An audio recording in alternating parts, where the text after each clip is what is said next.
Este sábado los del Portezuelo nos dicen si no te vuelvo a ver. Alguna vez Sebastián Dumont debe haber pensado, no voy a hablar nunca más con Pérez Fantoni, pero no, siempre está una nueva oportunidad en la radio de reencontrarlo al columnista político de Palabra de Campo. Hola Seba, ¿cómo estás? Bienvenido. ¿Cómo te va, Marcelo? ¿Cómo va? Un gusto, un placer charlar contigo y feliz año para vos también. Igualmente, Seba. ¿Y qué comienzo de año? Porque llegamos al fin de semana con un DNU presentado para que ya la bicameral empiece a tratarlo la semana que viene en el Congreso, y en un Congreso que cerró la semana poco menos que a los tiros limpios en la formación de las comisiones.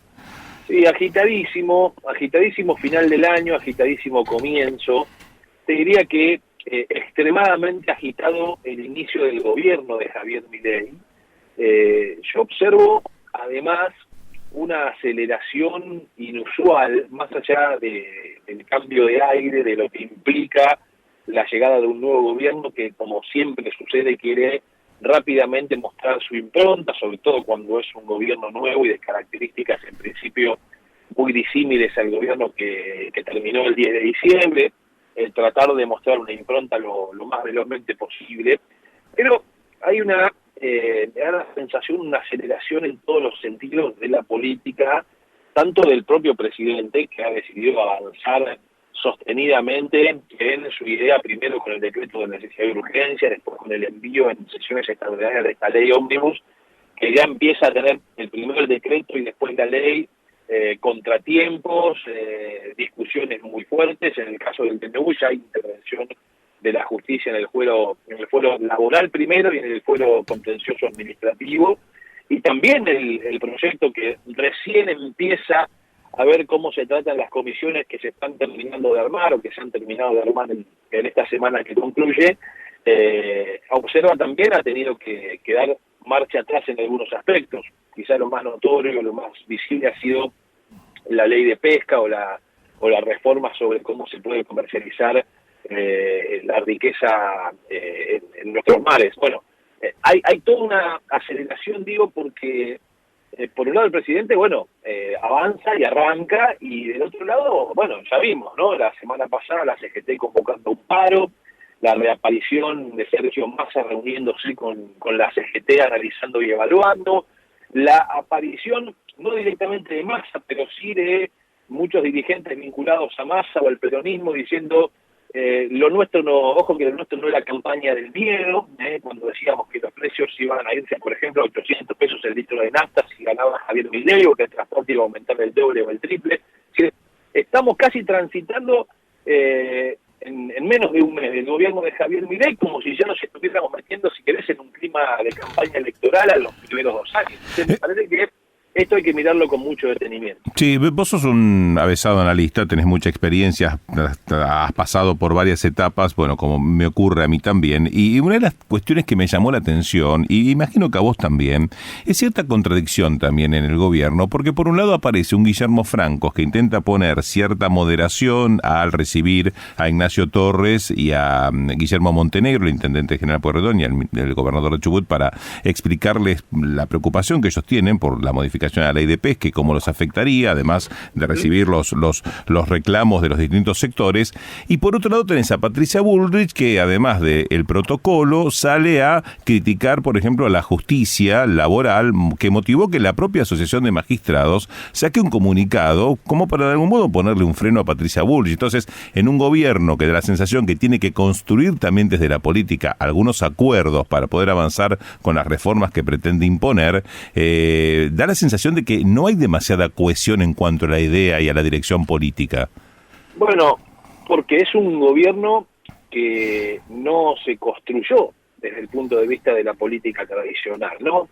Entonces tuvo que, para armar el mismo gabinete, Javier Milei salir a buscar distintos sectores que ha encontrado con disposición para acompañarlo. Mayormente un sector del PRO más duro, de los halcones, que tomó la determinación de acompañarlo de cara al balotaje. Por otro lado, un grupo muy reducido, vos nombraste al ministro del Interior, Guillermo Francos, que es un hombre con experiencia política, aunque ocupó cargos anteriormente donde no estaba expuesto a la negociación política como está expuesto ahora siendo ministro del Interior, porque fue presidente del Banco Provincia, fue representante de la Argentina ante el Banco Interamericano de Desarrollo, pero cargos, digamos, de roce político, territorial y de hablar con gobernadores y con intendentes, esta es su primera experiencia, pero estamos hablando de uno de los funcionarios junto con Bullrich más experimentados en la materia, al menos en ese contacto político.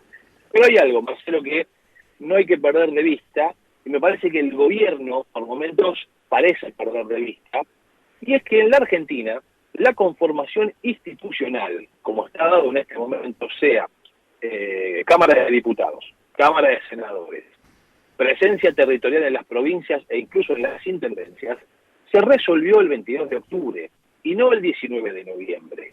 El 22 de octubre, la mayoría de los argentinos que votaron de manera positiva votaron a Sergio Massa en primer término y en segundo término a Javier Milei.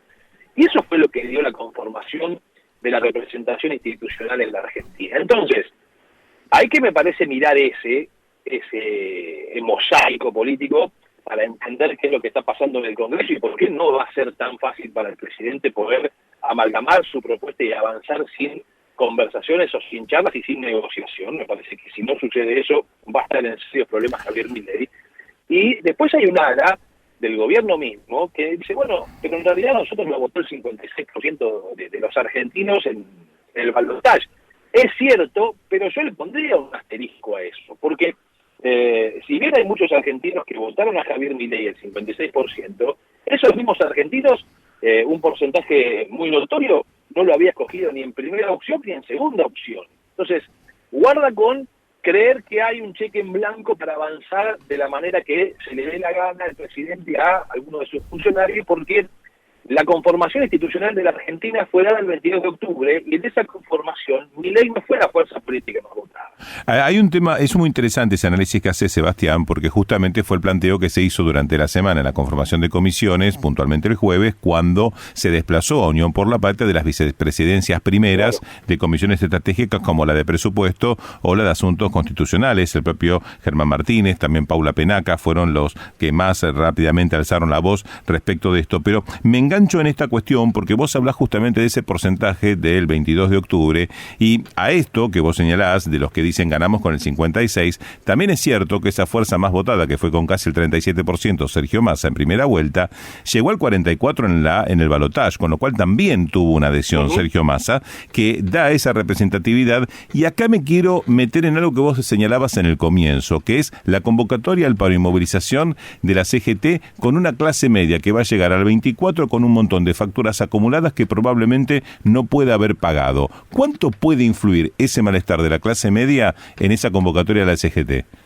Bueno, yo creo que todavía, como todo presidente que inicia, aún en esta aceleración que planteábamos, los detractores de un gobierno que bueno, ha tenido ese respaldo, por eso llegó y por eso hoy gobierna Javier Milei, son también o pueden convertirse en un activo para el presidente. Nadie va a desconocer que aún en un reclamo legítimo que pueda hacer la CGT, lo que sí, claro, la discusión es por qué no durante 4 años y ahora sí rápidamente. Entonces, inmediatamente lo que asoma allí es, bueno, hay intereses sectoriales dañados a partir de la decisión de Milei, y entonces por eso salen ahora y no salieron antes, cuando las condiciones económicas también se iban deteriorando de una forma muy clara y muy notoria. Digo, para el presidente puede ser un activo si los sectores que se le oponen son sectores que ante la opinión pública están muy desgastados. Pero,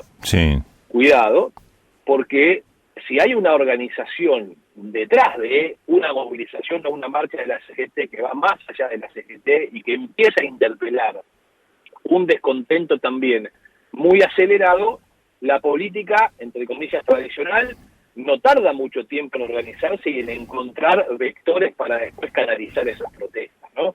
Y este es el gran interrogante de siempre. ¿Por qué? Porque, vos lo sabés, Marcelo, ¿quiénes son los más afectados hoy por las medidas que ha tomado el presidente de la República en lo inmediato? Más allá después de la discusión que podamos decir, bueno, es necesario ahora para después, en algún momento, ordenar la economía, eso es una discusión que es válida larga. Ahora, en lo inmediato, el sector más afectado es la clase media. Claramente la clase media, que vuelve a hacerse cargo de mayores tarifas, de mayores costos, de mayores erogaciones. Y la clase media no suele ser organizada políticamente. Se organizan quizá aquellos sectores más desprotegidos a través de los movimientos sociales o alguna representación territorial de los intendentes, pero a la clase media le cuesta más organizarse. Y entonces me parece que en eso gana tiempo el presidente. Sí, ahora, hay un detalle, y esto me engancho en lo que vos mencionabas cuando resaltabas, por ejemplo, la reunión que Sergio Massa mantuvo con la conducción de la CGT esta semana, y también estos sectores del Frente Renovador que han oficiado de algún modo como voceros respecto de la posición que quiere adoptar el reciente candidato presidencial. Y hay algo que me lleva a recordar allá por 2001, cuando justamente le planteaban a Fernando de la Rúa que había logrado lo que no tenía que hacer, que era unir al peronismo. Entonces, ¿hasta qué punto mantener esta unidad del peronismo que se dio para las elecciones y tener encima al peronismo o a través del movimiento obrero como su brazo ejecutor, si querés, a través de la CGT, movilizado en la calle, no puede ser lo que potencie también el reclamo de la clase media, además de las clases más afectadas por este ajustazo que te deja una situación donde te encontrás con productos de la canasta básica a precios inalcanzables y donde no hay ningún tipo de intervención para que salga un tiro para lo de la justicia de los más pobres? Excelente recuerdo, porque esto denota, por lo menos en mi caso, los años, ¿no? En el mío también, quédate tranquilo, no te lo cargo solo a vos. Yo recuerdo perfectamente, porque lo he cubierto y he trabajado mucho en aquellos tiempos con la situación del 2001, que las primeras manifestaciones callejeras fueron llevadas adelante por sectores gremiales, no por la CGT oficial en aquel entonces, que justamente, mirá las casualidades, la conducía el hermano del actual titular de la CGT, el hermano de Héctor Daer, Rodolfo Daer. De la rama alimenticia, exactamente. Exactamente, claro, exactamente. ¿Quién había tenido o quién había logrado un fuerte protagonismo? El movimiento de trabajadores argentinos. ¿Quiénes estaban o quién era el orador principal en aquellos momentos? Hugo Moyano, Juan Manuel Palacios, el ya fallecido ex titular de la UTA, es decir, Julio Piumato, es decir, se fue, digamos, de alguna manera conformando un escenario crítico en la calle a partir del movimiento obrero organizado, en ese entonces con esta figura que te estoy hablando, y después, bueno, derivó en lo que derivó, que termina de estallar en diciembre del 2001. Pero bueno, por eso digo, es válida esta mirada que vos hacés, porque en definitiva hay que prestarle atención a esta organicidad, que tienen sectores que además, el sector obrero, el sector de los gremios, te puede gustar o no, pero es un sector que mantiene su organización, pasan los gobiernos, cambian los signos políticos y mantiene su organización y su representación. Sin duda. Y eso no hay que perderlo de vista. Sin duda. En Twitter, Tommy2430, para quienes quieran seguirte en Twitter o en la red X, como se denomina ahora, Sebastián Dumont en Instagram. Nos vamos a estar reencontrando la otra semana porque April piensa seguir de vacaciones. Seba, un gusto reencontrarte. Bueno, igualmente, Marcelo, te mando un fuerte abrazo, que tengan un excelente fin de semana y una muy buena semana. A disfrutarlo. Un abrazo. Gracias. Sacrificio, responsabilidad, entrega, compromiso. Un idioma que hablamos en común. Palabra de Campo, en Radio 10.